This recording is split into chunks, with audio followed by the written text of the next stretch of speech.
How is it that we can help people find the right partner at the beginning of the relationship?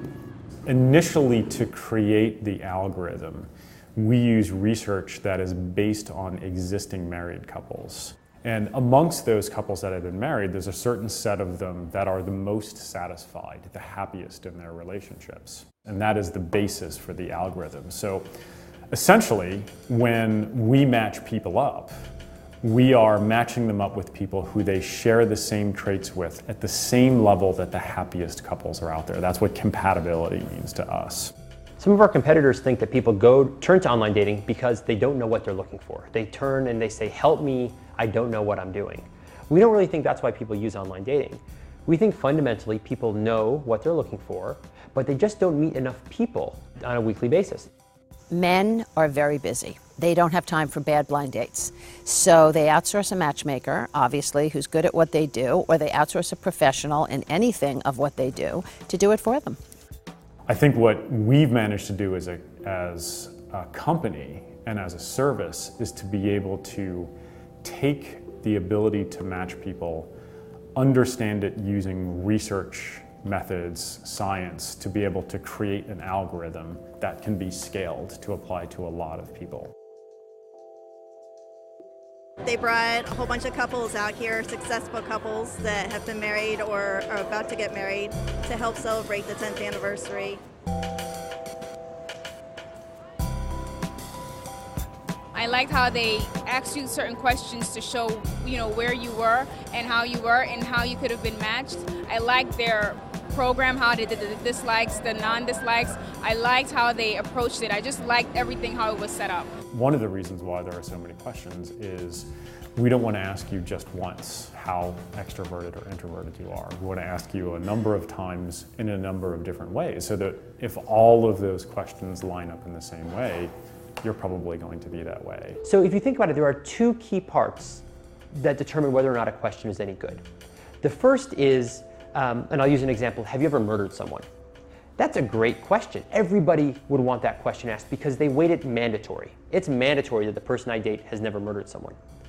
The problem with that question is that 99.99% of people haven't murdered someone, and only a very, very, very small percentage of people have. So that question actually doesn't add any new information into the system because everyone's going to end up on one side of the fence, no one on the other. But then take a question like, do you prefer Coke or Pepsi, right? That might split the population pretty close to 50-50. Some love Coke, some love Pepsi. The problem with the Coke or Pepsi question is everybody ranks it as irrelevant.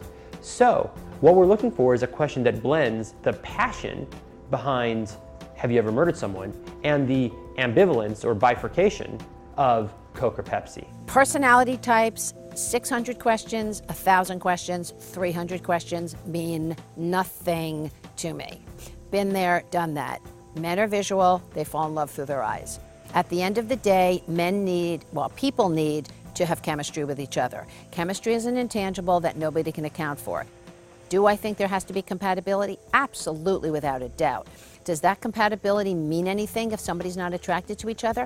Absolutely not. So you get to questions that are often either political in nature, like should burning your country's flag be illegal? That's a question that people care a lot about, and you have two big camps. Which is more important to you, love or wealth? Same kind of question. People feel very passionately about it, and it's going to split the population. So those are the kinds of questions that end up bubbling up to the top of our algorithm, and then the questions that fail on one of those two axes will go down to the bottom.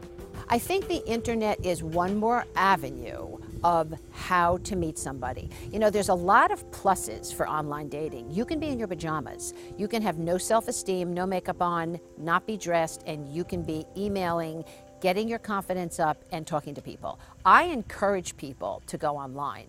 I think it only takes one, and you never know where that one is going to come from. And in the end, there's still a lot of things that are idiosyncratic to every person that they have to find themselves. So, we can walk into a room and say, of the 100 people in this room, here are the 10 people that you should talk to at the beginning, because they're the ones that you're most likely to have those critical things in common, that compatibility. Which one you click with, that's an answer that's still to be figured out. So maybe we'll figure that one out someday.